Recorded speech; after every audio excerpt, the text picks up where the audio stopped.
Brillanti Dance. Kull nhar ta' ġimgħa fit-8:30 dejjem fuq One.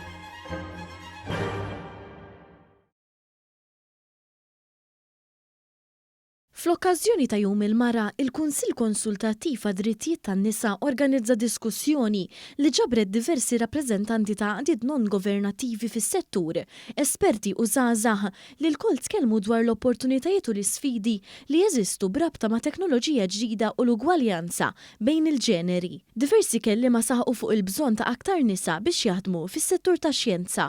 Rappreżentanti tas-soċjetà ċivili esprimew il-ħtieġa li l-pajjiż jiffoka aktar fuq taħriġ u l-promozzjoni ta' suġġetti li tradizzjonalment huma assoċjati mal-irġiel. Studenta partikolari tkellmet dwar l-importanza tal-qasam tat-teknoloġija u tennit li wieħed għandu jfittex aktar informazzjoni u jistaqsi jekk huwa intis f'dan is-suġġett.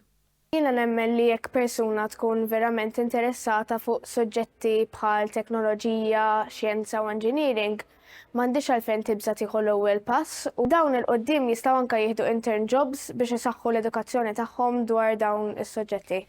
Is-Segretarju Parlamentari għar-Riformi u l-Ugwaljanza Rebecca Buttigieg irrimarkat li dawn it-temi huma fil-qalba tal-politika tal-Gvern Malti. Inkomplu naħdmu sabiex insaħħu drittijiet tan-nisa, dan qed isir b'diversi inizjattivi fosthom l-implementazzjoni tal-ewwel strateġija tal-Gender Mainstreaming u Action Plan, qed naraw ukoll tisħiħ fil-leġiżlazzjoni f'dak li għandu x'jaqsam mal-emendi biex insaħħu u nipproteġu s-saħħa tal-mara fit-terminazzjoni ta' tqala u elenku sħiħ ta' inizjattivi li flimkien f'dawn il-5 snin li ġejjin ser inkomplu nissiguraw li jiġu implementati sabiex ikollna soċjetà ferm aktar ugwali. Iċ-Chairperson tal-Kunsill Konsultattiv Charmaine Manjon saħqet fuq l-irwol importanti li għandu dan il-Kunsill u l-fatt li jiġbor fih numru kbir ta' NGOs b'kompetenza u esperjenzi varji jagħmilha possibbli li jiġu formulati rakkomandazzjonijiet tal-Gvern biex jgħinu fit-tisħiħ ta' drittijiet tan-nisa.